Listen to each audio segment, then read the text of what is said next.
और बुलेटिन के आगाज में सबसे पहले आपको बताएं कि वफाकी काबीना में एक बार फिर तब्दीलियों का इम्कान है। 3 अहम तरीन अरकान की वजारतें तब्दील हो सकती हैं।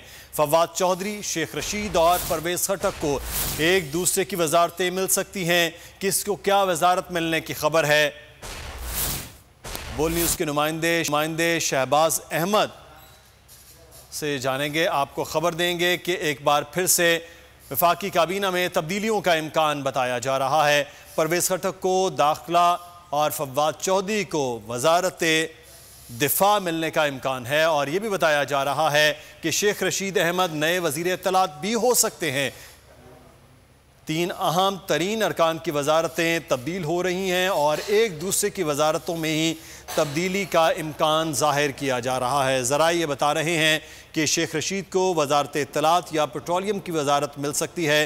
परवेज़ खटक को अब वज़ीर दिफा की बजाय वज़ीर दाखिला बनाए जाने का इम्कान है, जबकि फवाद चौधरी जो इस वक्त वज़ीर इत्तलात हैं वो वज़ीर दिफा बन सकते हैं। सब्सक्राइब करें और बेल दबाएं ताकि कोई खबर रह न जाए।